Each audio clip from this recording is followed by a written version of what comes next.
So as you mentioned, my name's Greg. We're going to talk today about using a bunch of tools to interact with JSON via the SQL language.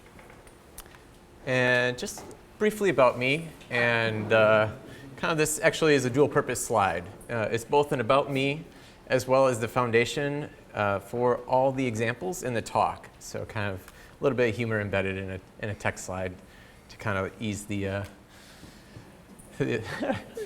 anyway. So Greg Rahn's my name. My Twitter handle is @GregRahn. Can I just say something? Yes.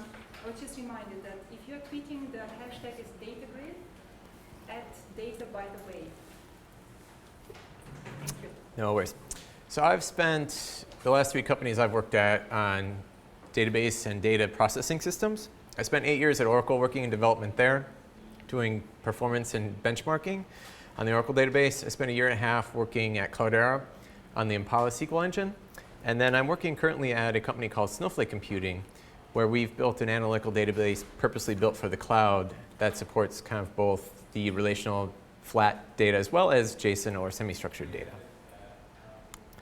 So one of the questions that kind of keeps coming up is what is it with JSON these days? It definitely has gained popular, and why is it that way? Well, if you ask me, there's a number of different reasons, right? You know, to use Mark Andreessen's play on software is eating the world, you could probably say JavaScript is eating the world. And on a related note, for those of you who've ever used Stack Overflow and are familiar with Jeff Atwood, a number of years back, he coined kind of a fictitious law he called Atwood's Law, which stated that any application that could be written in JavaScript will eventually be written in JavaScript. Right? So it's more and more applications are getting written in JavaScript, and you know, just kind of a techie geek thing is like, you know, the games that you used to play on Windows 95 now can run in JavaScript in a browser on a modern operating system. So clearly the power of JavaScript is quite a lot. I think the other thing, though, that really is driving this is that how we are where we're getting our data from has changed a lot, right? We used to work a lot on flat files and FTP, and probably some organizations still are doing that, but the source of data has really kind of started to come from REST APIs, right? And REST APIs often produce their payload in a JSON document or even streaming new line delimited JSON, right? For example, like the Twitter Firehose, if any of you have ever played with this, right? This is streaming new line delimited JSON. And additionally, we're putting more and more devices on the internet, and those devices have to be able to transmit data to each other back and forth. So Internet of Things, or as some people say, Internet of Anything, you know, and mobile devices as well are transmitting data to and from systems in a JSON format. And for those of you who do application logging, right, use something like Logstash or Elasticsearch, you know, we've kind of evolved from the days of using facilities like syslog, which is essentially printline, right, to something that's more structured and self-defining formats, right? So it's much easier to output data that is readable both by humans and computers and able to be identified by computers. And by that I mean that it's self-defined rather than applying our ninja skills with awk and grep and regular expressions to try and pull out pieces of information out of one single log line, right? And kind of jokingly, has anyone actually worked with XML, which is another self-defining data type or data format, right? Not exactly fun. And you know, it's very convoluted, complicated, and it's really hard to understand from the human interface perspective, right? You can't open up a XML document very well and look at it and read it like it's text or code, right? It's embedded in tags and sometimes, you know, nested and trees and very complicated of sorts. In addition, self-describing data formats are super popular because it makes data very portable, right? If you go to any of the websites that are kind of sharing data these days in kind of an open data format type perspective, oftentimes you'll find that more and more of these data sets are coming in JSON format. And one of the nice things is it makes it really easy to bring in that data into any system that you want to work on or wrangle that data, right? You don't have to worry about what if the fields are in the same order across output files, right? Or the header is there or not, right? These are the things that you bump into when you're using things like CSV, right? So kind of going with the theme of the rise of self-defined data, I lifted this from the MongoDB website that I found kind of interesting. And just to kind of read it here, in summary, is that Craigslist, and obviously being from the Bay, everyone probably knows Craigslist, had stated that they couldn't add columns to one of their largest tables in MySQL because it would take them a month to actually have that operation complete. So their motivation was to move to something like MongoDB, where they claim that they have this flexible schema that they can use, right? Now, perception's reality, obviously, here. The one thing that I'll point out with this is that this is not really a problem with the relational model per se, which is one of the arguments sometimes that people use between like flat files or scalar types and nested or complex structure data representation, because databases like Oracle and DB2 have been able to add a column to a table in sub-second time for over a decade, right? Unfortunately, MySQL doesn't actually do it this way, and what they do is they create a new table and they move all the rows from the old table to the new table, right? Which is obviously going to be slow and scale with the amount of data that you have in the table. So that said, I like the fact that the engineers are thinking about the easiest way to stay flexible, but the point kind of this slide is that it's not necessarily the tool that causes the problem versus the data model or the data type itself, meaning JSON or CSV.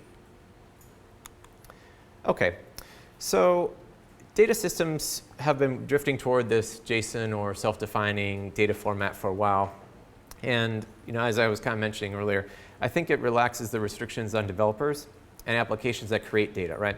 You can now add and remove attributes without kind of breaking things that are necessarily ingesting them, at least not by a hard break, what I mean, right? So think of it like if you expect there to be a certain ordering to the data and it's not there, your ingest is going to break, right?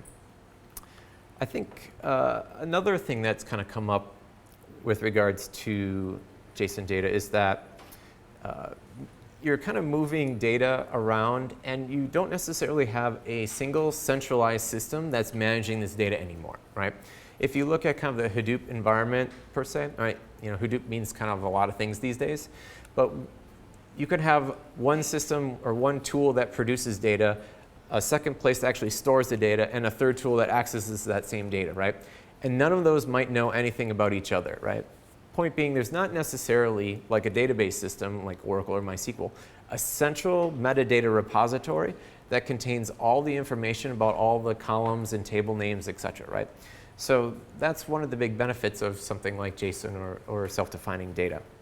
However, this kind of model and this interaction doesn't really come without any trade-offs, right? I guess I kind of use this term, schema tax, right? And kind of what I mean by that is, how many of you guys are saving for retirement and have a 401k plan, right? Yeah, probably everybody, right? And you're probably familiar that there's two types of 401k plans. There's the regular, traditional, and then there's the Roth. Now, the main difference between these two is one of them, you pay the tax when you put the money in, and you take it out forever tax-free no matter what happens. The other one, you pay the tax when you take the money out, and it's free to put it in, right? I think the same scenario or paradigm exists with schema management, right? If you have rigid upfront checking, you pay that tax initially, but you are pretty much guaranteed that your data will be pristine for all systems that access it, right? On the other hand, you can allow self-defining data to go in, and if you change the attribute name or something, the application using it might not find it, but it probably just gets a null back then, right?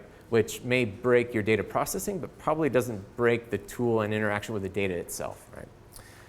So net, I would say we're kind of moving toward a produce or consume first model and organize and analyze later, right? So that's what I've been seeing out there. Okay, so now we're kind of going to get into the meat of the presentation about SQL and JSON, right? And today there's quite a number of different options that are out there. And for this talk, we're going to go into 6 different tools that you can use to operate on data. And talk with them and use this example through each of the tools. So I would characterize this talk as more of a wide and shallow talk versus a narrow and deep talk in that sense. And we're really kind of focusing on the point of view from the data wrangler in terms of agility and time from you get the data set to the time you can actually get your working results and get answers to the questions that you're seeking from your data. Okay, so the first one we're going to go into is Hive. So I'm sure everyone's probably pretty familiar with Hive these days. You know, came out of Facebook, was a sequel to MapReduce translation layer. And when you're working with JSON in SQL, typically you have your files in S3 or HDFS, some distributed file system, right? And typically what I've seen is that most people will define a table with a single column, and that column will be of type string. So essentially, you have new line delimited JSON in a file, and you're reading that back into a single column, and then you're operating on it with some functions, right? And Hive offers what they call HiveQL, which is kind of a subset of the ANSI standard of SQL. And they provide a few functions that I will highlight here in terms of working with JSON, right? And the first is the getJSONObject function, as well as the lateral view syntax using JSON tuple. Now, alternatively, you can actually use a SERDI with Hive, but this is kind of a little bit more of a programmatic approach. It basically is a shim between the data and Hive itself, so you kind of programmatically project and transform the input into the columns that the table wants to consume. Also highlighting that there is an explode function to work with repeated fields, but it only takes an input as an array or a map. And when you're working with text, you have a textual representation of an array or map. You actually don't have an array or map itself. So it doesn't kind of work in the way one might hope for this kind of case. So here we'll just kind of jump into our example on Hive. So we're going to create an external table that has a single column of string. And then you can kind of see the syntax here. We're going to use the lateral view JSON tuple. And then we're going to specify the attribute names that we want to pull out, right? And as you can see from the result here, we essentially have kind of a two-line result, if you will. Right? We have the first line is the 3 scalar fields that we pulled out, first name, last name, and Twitter handle. And then the fourth column here is actually a textual representation of the array, right? Now, as I mentioned earlier, the explode function doesn't work on this text, but ideally, it would, or we could hand roll a UDF to do so. And some people over at Clout have done just so. They have actually a little bit of a library to kind of interact with JSON. So obviously something that might be interesting for those of you who are working with Hive and JSON text. OK, so the next system we're going to talk about is Apache Drill. And Apache Drill can operate on JSON files directly without a predefined schema.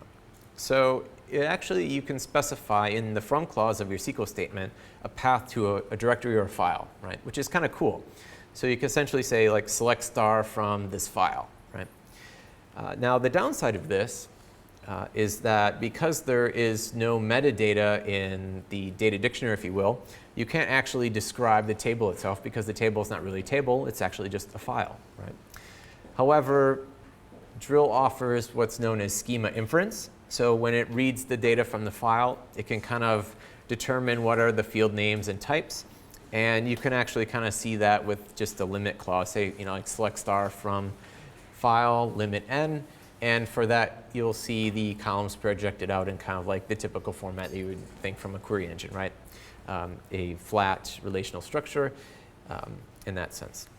However, the kind of gotcha with this is because you're using a limit and you don't want to spool gazillions of rows back to your terminal screen, only attributes that appear in those n rows will actually show up in your result. So there may be, because it's self-defining data, if the schema is not consistent across every record, there may be attributes that are hidden from your result set. So just something to kind of be aware of. But for people who are just getting into a data set, it works kind of well. Drill uses ANSI SQL as its base, as well as what I'll refer to commonly, and for those of you who have worked with JavaScript or this type of data, is dot notation, right? And they also provide a handful of functions to operate on the JSON text as well. So they have a flatten function, which allows you to repeat the left side, if you will, for each value in the right side. So think of it like the example we were working for. I had one first, last name, and Twitter handle, but I had an array with 3 companies I worked, right? So we'll show you on the next slide kind of what that looks like, but allows you to repeat that kind of parent record for each child record. So you get a tabular output from that. There's also kvgen, which lets you work with kind of unnamed array value pairs, right? So you can have pull these out into columns without actually explicitly knowing the column name. Kind of lets you iterate over them.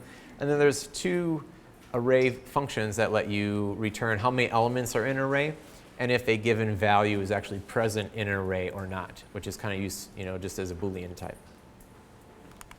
Okay, so here's our drill example. And I use a CTE or a common table expression or with clause instead of an inline view because just as a personal preference, but you can do either here. And so you'll see that I'm using the flatten function on the companies worked field, right? So this was the repeated field. And so we're selecting directly from a text file here containing JSON, as you can see in the from clause. And then the subsequent SQL statement, we actually kind of reach into that flattened array, and we're going to pull out the named values, right? You'll see here that I have t.companieswork.company. And that's kind of the path, if you will, t being the table alias here in this case. Now, one thing just to kind of point out with drill here is you'll notice for the first 3 columns, I didn't specify the table alias because there's only one table, right? But for the array columns that I'm pulling out, I had to specify the table alias, even though there's only one, because drill doesn't know how to determine between table name dot column name and dot notation path of the array element that I'm pulling out, right? So you always have to preface these with the table name. Just kind of something to be aware of. So this is kind of on the bottom here, the example that we'll really be working toward is this 3-row, 5-column tabular display, right? Okay, so next on the list is Spark.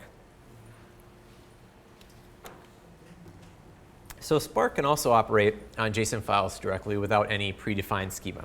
Right? You can have data in HDFS, S3, or even on your local file system. Right?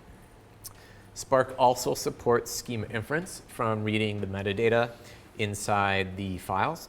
And this is kind of provided by the SQL Context API. In addition, SQL Context provides you a couple of really nice functions, one of them print schema. So actually, after you register and create a data frame, you can actually then use print schema to show you what it looks like, right? And it prints out kind of a tree format, and I'll show you on one of the next slides what that looks like. Additionally, if you want to use Spark SQL, then you can use the register temp table function, which essentially converts your data frame into allows you to access it via the Spark SQL API. Or you can just directly use the create temporary table syntax that Spark offers. And again, similar to drill, Spark also uses the dot notation for paths. So it's kind of attribute name, dot subattribute name, etc. They also provide an explode function that allows you to unroll arrays. So we'll use that in our example as well. Okay, so here's kind of a code on screen example from the Spark SQL. So first we import our SQL functions, and then we define a data frame, tell it it's a JSON file, and then give a path to it. And in this case, I'm just reading this from my local hard drive, right? And then we call dataframe.printSchema, and you can see here that it lists kind of in tree format, tells you that which fields are scalar types, which ones are repeated, and what the repeated elements in that is, right? So in this case, you can see for companies worked, it tells you it's an array. Each element in the array is a struct, and each struct contains 2 attributes, company name and number of years. And then from there, we can actually call our register temp table command. And now we can actually build a SQL statement and just kind of call it with SQL, right? So here, I just called this SQL statement using very similar syntax as the drill example. Again, using a common table expression. But you'll notice here that we don't actually need to preface the table name for the array columns. We can just actually call them directly. So we use explode in the common table expression to repeat again the left side for each value of the array. And then we can just select them directly. Right. So again, we have our 5-column, 3-row example in scalar format. OK, so next on the list is BigQuery. So BigQuery is Google's query engine for the cloud. It supports a SQL-like language, although it's not the ANSI SQL standard. They allow you to import CSV, JSON, and devreal files into the tables there. But they do require you to have a schema on one of 2 events, either on the table creation or when you're loading the data. So that allows you to kind of evolve schemas, if you will. If the data input changes, then you can specify a different schema when you're doing that. And that specification is done via actually a file written in JSON, and I'll have an example of that on one of the next slides. Additionally, they provide a handful of JSON functions to operate, so you can pull out JSON extract or JSON scalar or flatten from there. In addition, there's a within clause to kind of use with arrays and aggregation. OK, so our next example here is using the BigQuery tools. So first, we just kind of make a working space, and then we load our new line delimited file in there. And here you can see that sample.greg is the table name, greg.json is the input file, and gregschema.json is the schema file, which I'll have on the next slide. And then we can simply just select the values directly. And you'll notice that for the repeated fields here, I'm actually not using the flatten function, right? And this is kind of a nice feature of Google BigQuery. If you're only doing one level of flattening, so to speak, it does it implicitly, right? You don't actually have to use the flatten function or specify it. However, if you have more than one level, then you can use it in the table clause to unroll it, right? So here's kind of the example of the schema. Basically, here we have first name, last name, and Twitter as the scalar types, and then the company's worked as a repeated type field. OK, so additionally, BigQuery lets you show the schema as well. So there's a show command that you can give it your table name, and then it'll give you the tree-like display as well. OK, so next on the list, we're kind of moving toward the relational world, Redshift. So Redshift is Amazon's data warehouse solution. It supports JSON in the sense that you can place it in or as a varchar field in a table, right? They use ANSI SQL based on kind of the Paracel, which is their point-in-time source code that they bought years back. And you can load these in as either scalar values or just JSON text via their copy command. They provide a handful of functions that allow you to operate on that JSON as well. You can use the JSON array length, the extract array element text, and the extract path text functions. However, just kind of one caveat here, and this is literally right from the documentation of Redshift. They state such: we recommend using JSON sparingly. JSON is not a good choice for storing large data sets because by storing data in a disparate single column, JSON does not leverage the Amazon Redshift column store architecture, right? So this is kind of like, well, you can, asterisk, I would say. And I think if you just read around on blogs on the internet, you can kind of see people talking about this, right? OK, so a quick example here from Redshift. We basically make a table here. In this case, we have just the 4 fields, because the company's work field here is actually going to contain the textual representation of the array, the JSON text, if you will. They offer a copy command, which you can just copy from your file in S3, give it your credentials, give it the JSON keyword, and then in this case, you'll see I have this JSON paths.json. This is a way to tell the copy command what attribute names in what order you want to project out from the input file, right? So you may actually have JSON that you don't care about all the attributes. You just want to pull out some. And in this case, you have to, you can use this file, and the lower part of the screen is actually the contents of that file, right? So here you can see that I'm pulling out these path names explicitly. Redshift also has an auto option, but one caveat that I ran into is that Postgres uses lowercase identifiers by default, so your column names, like when you say show tables or select, are lowercase in the dictionary, if you will. If your JSON contains mixed case, the auto won't work because it has to match identical, right? So then you have to create a table that has quoted identifiers, right?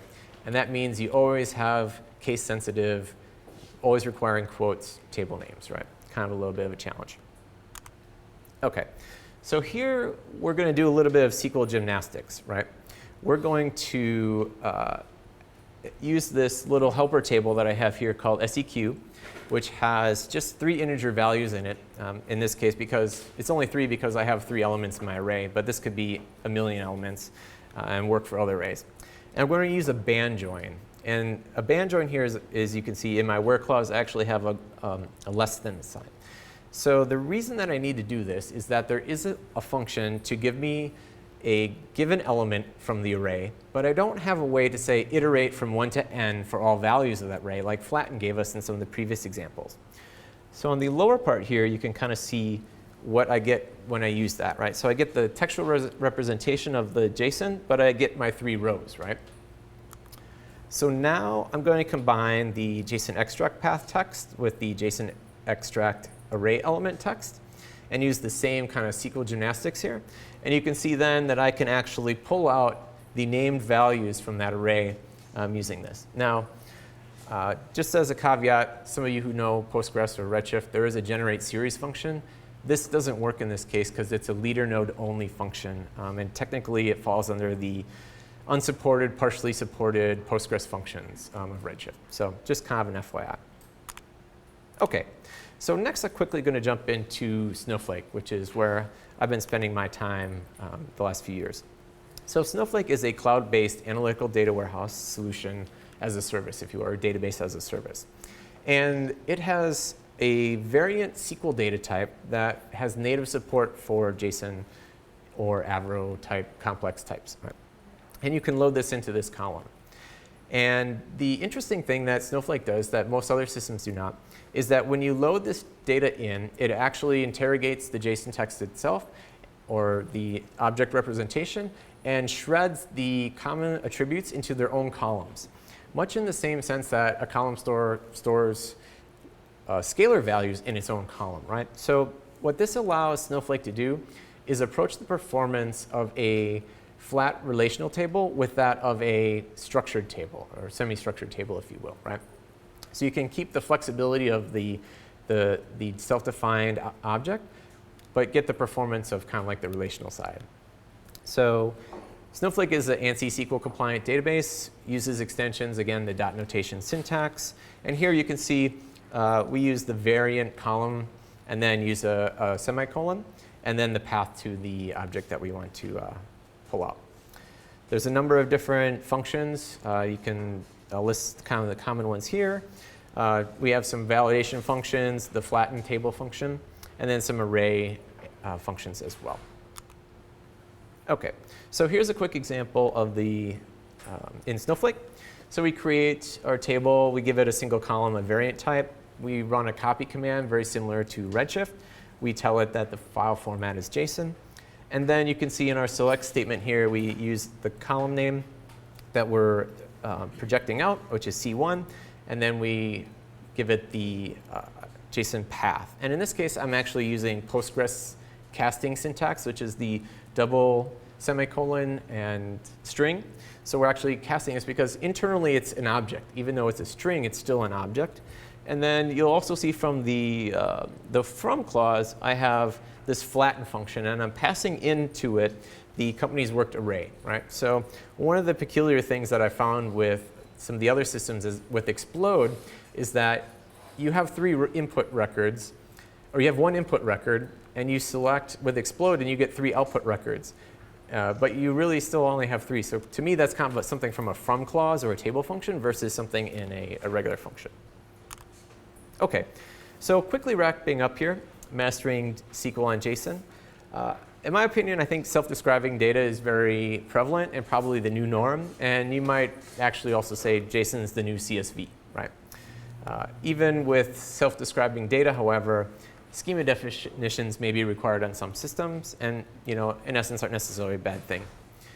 Different systems offer different levels of functionality. They have different functions. The standard for JSON in SQL is still evolving. So all of these vendors and all these projects have different syntax, but the standard is kind of yet to be decided on. And so it'll be interesting to see kind of what happens in the future there. Also, kind of something to be mindful of is that analytics on JSON or any text format is never efficient, right?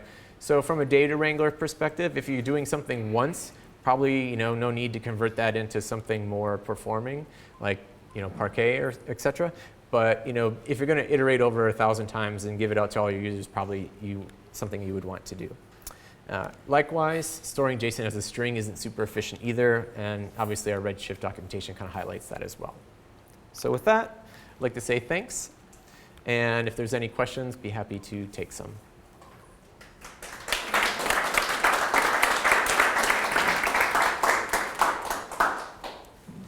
Sure. I've heard there's people mention to me that there's concerns about having heavily nested JSON and that it can be very slow to query, especially at scale. Do you guys do anything to alleviate that, or have you run into that at all? So heavily nested is probably not such a problem in itself, unless there's an extremely large amount of attributes, right? So with Snowflake, there's the entity of kind of subcolumn because variant contains the JSON payload. And so the subcolumn is to JSON as the regular column is to that. And as long as you have, not tens of thousands of columns, it probably works pretty well. If you have super big text blobs, approaching 20 megabytes just of text, obviously, this does become challenging, right? Any other questions? Sure. Okay, so so you covered mostly from the semantic level. Do you have any numbers from performance point of view and storage? You mentioned something that storage is inefficient, but do you have any solid numbers how inefficient it is? No, I mean, for this talk, it was more focused on the data wrangler perspective, not necessarily, and agility and functionality versus, end-to-end performance type things. And it's a fair question, but also sometimes the most performing format might take you longer end-to-end if you actually insert it into your pipeline, whereas, if you just need to do something right now, I got a new data set, I need to look at it, it might be quicker even just to kind of suffer through it, so to speak. So good question, though. Anything else? Yeah. In the systems that do the schema inference, I don't know if you can talk a little bit about how it works or what portion of the data it has to look at. And secondly, when some, when attributes are missing or whatever, what does actually happen? Okay, so schema inference is kind of a little trick to essentially read in the column or the attribute name and try to determine what the attribute type is. Is it a string? Is it a float? Is it a structure, right? And so in order to do that, you have to read the payload, right? So in order to get it all, you have to read it all, right? So that if you actually have a very large file, you can take Spark on your laptop and give yourself a 100 megabyte file, and give yourself a 1 megabyte file, and you'll see it takes, that much longer to actually go through and get it, right?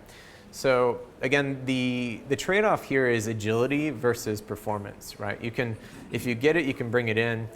Obviously the first thing you could do is create table, Parquet table as select from JSON, but now you have a sunken investment in that, right?